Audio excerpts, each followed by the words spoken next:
Hello guys, so most welcome our YouTube channel Rankers number 1 पर। आज की video में बात करने वाले हैं अप्लाइड केमिस्ट्री फर्स्ट के जितने भी मोस्ट इंपॉर्टेंट क्वेश्चन थे। आप लोग की बहुत सारी डिमांड आ रही थी, सर अप्लाइड केमिस्ट्री के मोस्ट इंपॉर्टेंट क्वेश्चन प्रोवाइड करिए जिससे हम एक अच्छा स्कोर कर सकें, क्योंकि अभी तक हमने कुछ नहीं पढ़ा है। तो आप लोग टेंशन मत लीजिए दोस्तों, क्योंकि आप लोग के लिए लेकर आ गए हैं अप्लाइड फिजिक्स केमिस्ट्री के मोस्ट इंपॉर्टेंट क्वेश्चन। ये ऐसे क्वेश्चन हैं जो आपके एग्जाम में बार बार रिपीट हो रहे हैं और अब की बार भी फुल चांस है कि यही क्वेश्चन, मैं गारंटी देता हूं दोस्तों, अगर आप लोग ये क्वेश्चन को पढ़ लेते हैं ना तो आप लोग 40 प्लस स्कोर आराम से कर सकते हैं। आप लोग को थोड़ा सा ब्रीफ इंट्रोडक्शन के बारे में जानना, थोड़ा सा आंतरिक मतलब ज़्यादा से ज़्यादा आप लोग को इसके बारे में जानना और ज़्यादा से ज़्यादा पेज भर के आना। देखो बीटीयूपी बोर्ड में होता क्या दोस्तों, आप लोग जितना पेज भरेंगे ना उतना से उतने ज़्यादा नंबर आप लोग को मिलेंगे, क्योंकि मुझे एक्सपीरियंस हो चुका है बीटीयूपी बोर्ड का, मैं भी एग्जाम दिया हूँ। तो एक अच्छा आप लोग स्कोर कर सकते हैं अगर आप लोग इसी तरह से, जिस तरह से मैं बताऊंगा उस तरह से आप लोग पढ़ेंगे। तुम देखो अप्लाइड केमिस्ट्री फर्स्ट के मोस्ट इंपॉर्टेंट क्वेश्चन है, ये 30 प्लस क्वेश्चन है। ठीक है दोस्तों, 30 प्लस क्वेश्चन है। 30 प्लस क्वेश्चन में से आप लोग अगर सभी क्वेश्चन तैयार कर लेते हैं तो आप लोग 40 प्लस स्कोर आराम से कर लेंगे। अगर दोस्तों अभी तक आपने चैनल को सब्सक्राइब नहीं किया है तो प्लीज़ चैनल को सब्सक्राइब करके बेल आइकन को प्रेस कर दीजिए और अपने दोस्तों के साथ भी शेयर कर दीजिए। ओके दोस्तों, चलिए वीडियो स्टार्ट करते हैं। तो सबसे फर्स्ट क्वेश्चन की बात कर लेते हैं, मोस्ट इंपॉर्टेंट क्वेश्चन जो आपके एग्जाम की most obvious most important question है। प्लास्टिक क्या है? देखो प्लास्टिक आपके एग्जाम में पूछा जाता है। देखो ये पॉलीमर्स वाला जो लास्ट का चैप्टर ना, चैप्टर नंबर 7, ये आपके एग्जाम में कम से कम 10 नंबर का पूछा जाता है। कितने नंबर? 10 प्लस नंबर का आपके एग्जाम में पूछा जाता है। तो आप लोग दोस्तों अच्छे से तैयार कर लीजिए, कोई प्रॉब्लम नहीं होगी, आप लोग एक अच्छा स्कोर कर सकते हैं। नेक्स्ट क्वेश्चन है, थर्मोप्लास्टिक तथा थर्मोसेटिंग बहुलकों में अंतर स्पष्ट कीजिए। देखो एक डिफरेंस वाला आपका क्वेश्चन जरूर पूछा जाता है, थर्मोप्लास्टिक तथा थर्मोसेटिंग बहुलक में अंतर क्या होता है। आप लोग अगर 10 ईयर शॉर्ट पेपर उठाकर देखेंगे तो ये क्वेश्चन आपको बार बार हर ईयर में आप लोग को रिपीट मिलेगा। इसलिए दोस्तों मैं यहाँ पर आप लोग के लिए ये क्वेश्चन लाया हूँ, इंपॉर्टेंट क्वेश्चन है। देखो मैं वही क्वेश्चन लाता हूँ जो आपके एग्जाम के 10 से इंपॉर्टेंट होते हैं और आपके एग्जाम में आने की फुल संभावना रहती है ऐसे क्वेश्चनों की। नेक्स्ट क्वेश्चन है, नायलॉन 66 पर टिप्पणी लिखिए। तो नायलॉन 66 क्या होता है उसके बारे में आप टिप्पणी लिख सकते हैं। एक और होता है नायलॉन 6 क्या होता है उसके बारे में टिप्पणी लिखना, तो आप लोग लिख दीजिए। तो टिप्पणी लिखने की आता है तो कम से कम आप लोग एक पेज भरिए। कितना? एक पेज भरिए, तभी जाके आप लोग को फुल नंबर, अगर 2 नंबर क्वेश्चन है 2 नंबर मिलेंगे। ओके दोस्तों, और प्रयास करिए थोड़ा सा हाईलाइट करके ब्लैक और ब्लू का मिक्स करके पेन लिखिए, जिससे आप लोग को एक अच्छा स्कोर कर सकते हैं। नेक्स्ट क्वेश्चन की बात कर लेते हैं, बहुलीकरण और तथा संघनन में अंतर क्या है। तो बहुलीकरण से आप क्या समझते हैं तथा संघनन से क्या आप क्या समझते हैं, तो आप लोग पढ़ लीजिएगा। नेक्स्ट क्वेश्चन है, बैकेलाइट पर टिप्पणी लिखिए। देखो बैकेलाइट हो गया, नायलॉन 66 हो गया, ये क्वेश्चन आपके एग्जाम में पूछे जाते हैं। प्लास्टिक हो गया, ठीक है ना, पॉलीथीन हो गया, इन पर आप लोग को लिखने के लिए आता है टिप्पणी। 5 नंबर में क्वेश्चन पूछे जाते हैं, तो आप लोग ये क्वेश्चन को जरूर पढ़ लीजिएगा, इंपॉर्टेंट क्वेश्चन है। नेक्स्ट क्वेश्चन की बात कर लेते हैं, जैव बहुलक क्या है।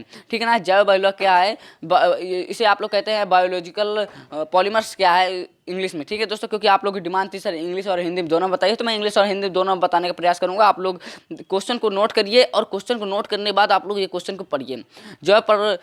जैव कर्षणी बहुलक पर संक्षिप्त टिप्पणी लिखिए। ये भी क्वेश्चन आपके एग्जाम में 2 नंबर में पूछा जाता है, तो आप लोग तैयार कर लीजिएगा। उतना मोस्ट इंपॉर्टेंट क्वेश्चन ये नहीं है, ठीक है ना, लेकिन और जो इससे ऊपर वाले क्वेश्चन थे most most most important question आपके एग्जाम की दृष्टि से। नेक्स्ट क्वेश्चन की बात कर लेते हैं, जो कि most most most important question है संचारण वाले चैप्टर से, कि संचारण को रोकने की विधियों का वर्णन कीजिए। देखो इनमें से एक ना कोई विधि आपके एग्जाम में पूछी जाती है संचारण को रोकने की, तो आप लोग इसका अच्छे से पढ़ लीजिएगा। संचारण वाला चैप्टर ईजी है ना। वाटर ट्रीटमेंट हो गया, ईंधन एवं स्नेहक हो गया, और आपका हो गया पॉलीमर्स वाला ये चैप्टर मोस्ट इंपॉर्टेंट चैप्टर है। अगर ये चैप्टर को आप लोग अच्छे से पढ़ लेते हैं ना तो आप लोग 30 प्लस स्कोर तो ऐसे कर सकते हैं 3-4 चैप्टर को पढ़कर।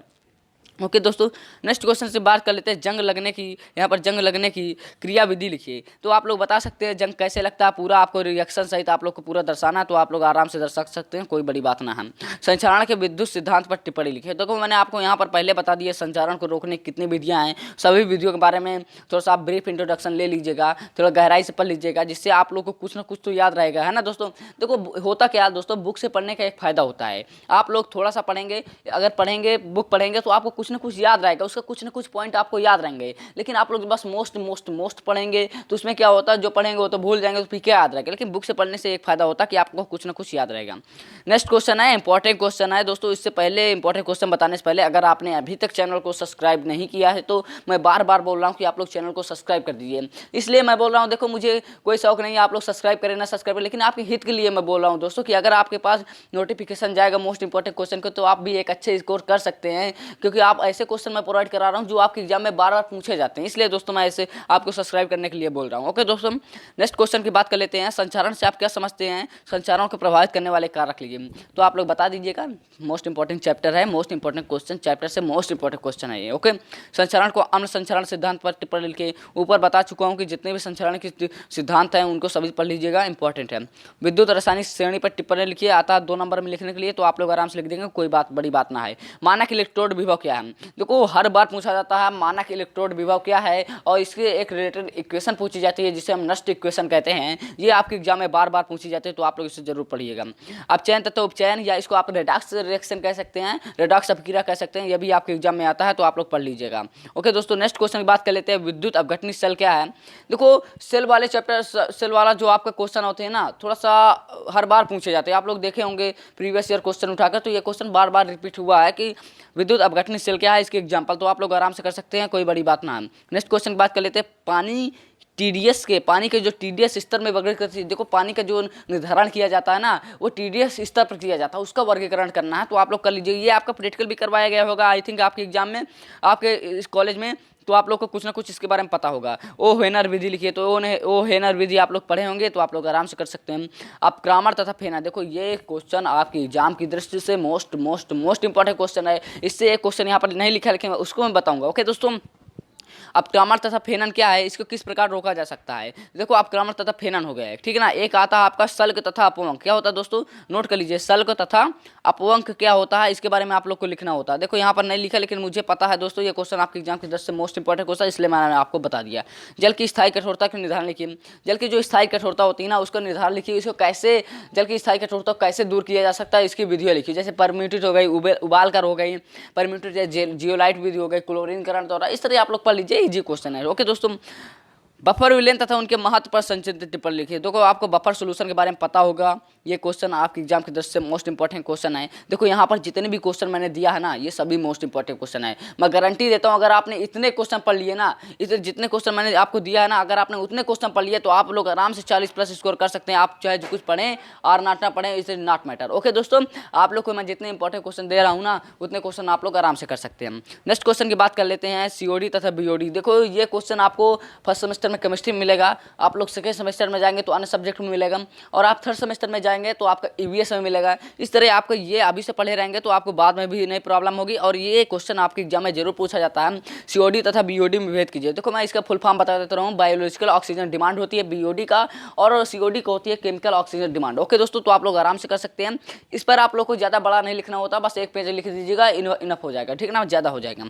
जल को मृदु बनाने के लिए आयन विनिमय रेजिन विधि, देखो यहाँ पर रेजिन नहीं लिखा, आप लोग रेजिन लिख लीजिएगा। जल को मृदु कैसे बना सकते हैं, मैंने आप लोग को पहले बता दिया कि जल को कैसे मृदु बनाया जाता है, उसके लिए विभिन्न विधियां हैं, जैसे उबाल कर हो गया, परम्यूटेट या जियोलाइट विधि हो गई, आयन विनिमय रेजिन विधि हो गई। ये सभी विधियों को आप लोग संक्षेप में पढ़ लीजिएगा, जिससे आप लोग के एग्जाम में ये क्वेश्चन बार बार पूछे जा सकते हैं। ओके दोस्तों, नेक्स्ट क्वेश्चन की बात कर लेते हैं। बॉयलरों पर पपड़ी कैसे बनती है? आप लोग बॉयलर पढ़े होंगे, आपको जल उपचार वाला चैप्टर आप लोग पढ़े होंगे ना, तो उसमें ये क्वेश्चन आया होगा। बॉयलरों पर पपड़ी कैसे बनती है, इनकी क्या हानियाँ होती हैं, पपड़ी कैसे बनते हैं, तो आप लोग इसके बारे में पूरा इंट्रोडक्शन ले लीजिएगा, क्योंकि ये क्वेश्चन आपके एग्जाम की दृष्टि से मोस्ट इंपॉर्टेंट क्वेश्चन है। तो मैं आपको बता दे रहा हूँ, ठीक है। बॉयलर पर पपड़ी कैसे बनती है, इसके नुकसान। देखो बॉयलर पपड़ी बनेगी तो उसका संचारण होने लगता है, क्योंकि वो आपके लोहे से बने होते हैं, कि फिर उसका संचारण होने लगता है, ठीक है ना, उसके फटने की संभावना होती है। इसी तरह आप लोग लिख लीजिएगा।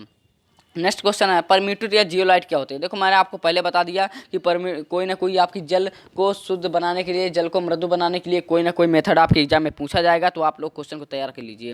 नेक्स्ट क्वेश्चन है, जल को रोगाणु रहित बनाने के लिए उपयोग या विधियाँ लिखिए। बस वही क्वेश्चन है, सेम टू सेम क्वेश्चन है, तो आप लोग कर लीजिए।